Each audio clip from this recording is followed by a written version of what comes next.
मेरा नाम विश्वजीत है और आज से हम एक नई शुरुआत करने जा रहे हैं। तो सबसे पहले हमारे पास न्यूज़ आती है दिल्ली से। तो दिल्ली में हमारे मतलब एक ऑटो ऊबर ड्राइवर थे, उनके पास दोस्तों दरअसल एक पाकिस्तानी और उसकी फीमेल फ्रेंड आई थी उसके कैब में बैठकर, और वो हमारे देश को गालियां दे रहे थे, सेल्फिश कह रहे थे। जब ड्राइवर ने कहा कि भाई हमारे देश के बारे में ऐसा मत कहो, फिर भी वो कहते रहे और उन्होंने कहा कि ये मोदी का देश है और ऐसा वैसा कहते कहे।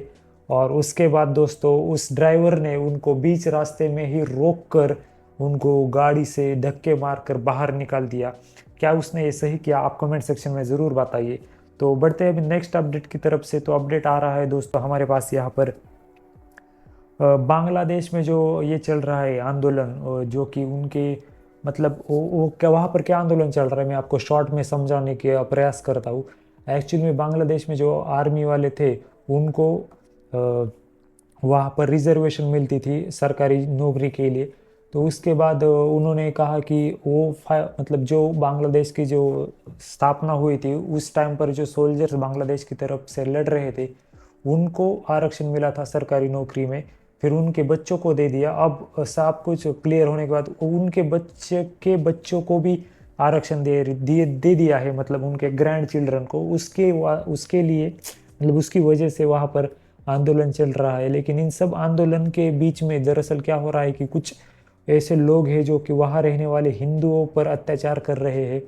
और यहाँ पर इंस्टाग्राम, फेसबुक और वो सारी जगह पर एक ही ट्रेंड चल रहा है कि ऑल आइज ऑन हिंदूज इन बांग्लादेश। तो उसी पर अपना समर्थन दिखाते हुए प्रीति जिंटा और रवीना टंडन ने अपना उनको उन हिंदुओं के लिए अपना समर्पण दिखाया है। तो बात करते हैं, अभी बांग्लादेश के बारे में बात कर ही ली है तो अभी पाकिस्तान के कुछ बारे में बात करते हैं। तो पाकिस्तान के जो भिखारी है, मतलब Pakistani beggar scot with 5 lakh Pakistani rupees and Saudi Arabia का पासपोर्ट उनके पास था। तो सऊदी अरेबिया शॉक हो चुका है इन सारी चीज़ों के लिए। और पाकिस्तानी गवर्नमेंट ने कहा है कि जो गल्फ़ कंट्री है उन्होंने कहा है कि पाकिस्तानियों को हायर करना बंद कर दीजिए, क्योंकि उनकी मतलब रेपुटेशन एक बेगर और एक क्रिमिनल जैसी हो चुकी है। तो फाइनल जैसे कि आज सबको पता है, आप सबको पता है, आज डॉक्टर विक्रम साराभाई सर का बर्थडे है। तो आज हम उनके बारे में कुछ जानते हैं, कुछ ऐसी चीज़ें जो कि उन्होंने हमारे देश को दी है। उनको इस बर्थडे पर हमें याद करना बहुत ही ज़्यादा मतलब क्या बोलते हैं उसको, हमारा फ़र्ज़ बनता है दोस्तों। ये तो सबसे पहले 12 अगस्त 1919 को उनको उनका मतलब जन्म अहमदाबाद गुजरात में हुआ था। उन्होंने एक बहुत ही बड़ा कंट्रीब्यूशन अपने भारत की जो स्पेस एजेंसी है जिसका नाम है ISRO, Indian Space Research Organisation, उसको उसको बनाने में उनका बहुत बड़ा कंट्रीब्यूशन है दोस्तों। और ऑल्सो सिर्फ उनका स्पेस में ही कंट्रीब्यूशन नहीं है, और भी चीज़ें उन्होंने की है। तो शॉर्ट में आपको चीज़ें समझाने का प्रयास करता हूँ। उन्होंने और जो सबसे इम्पोर्टेंट चीज़ जो है कि हमारे भारत देश का पहला सैटेलाइट आर्यभट्ट जो बन रहा था उस टाइम पे वो लीडर थे उस मतलब प्रोजेक्ट के। लेकिन दोस्तों अनफॉर्चुनेटली वो प्रोजेक्ट वॉज जो है उनकी डेथ के बाद लॉन्च हुआ था, लगभग 4 साल के बाद लॉन्च हुआ था 1975 में।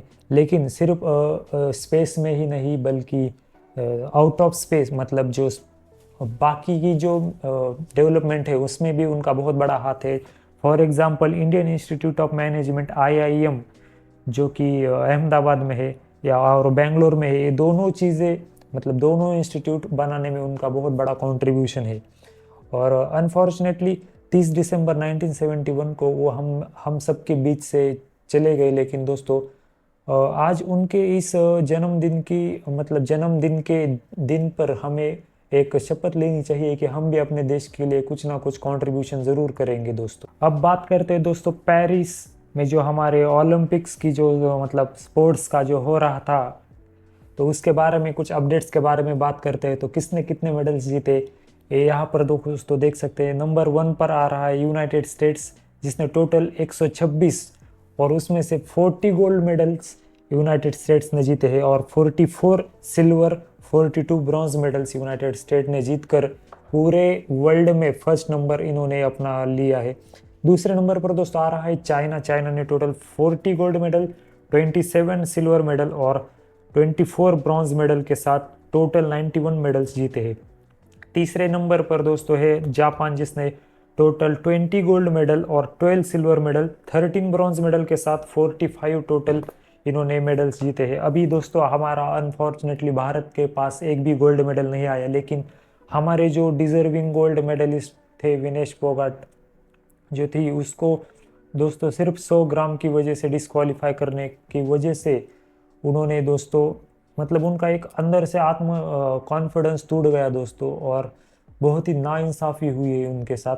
हमने टोटल एक सिल्वर जीती है, ब्रॉन्ज मेडल हमने 5 जीते हैं और टोटल 6 मेडल्स हमने जीते हैं, और वर्ल्ड की टोटल रैंक में हमारी रैंक है दोस्तों 71। अगर ये मेरा पहला वीडियो है, कुछ गलती वगैरह हो गई है तो कमेंट्स में मुझे ज़रूर बताओ। इंस्टाग्राम पर आप मुझे डीएम कर सकते हैं, और हमारे इस चैनल को सब्सक्राइब करके आप अपना सपोर्ट दिखाइए दोस्तों, ताकि हमें आपको इस प्रकार के इंफॉर्मेटिव वीडियोस आपके सामने लाता रहूँ, अपडेट्स वीडियोस लाता रहूँ।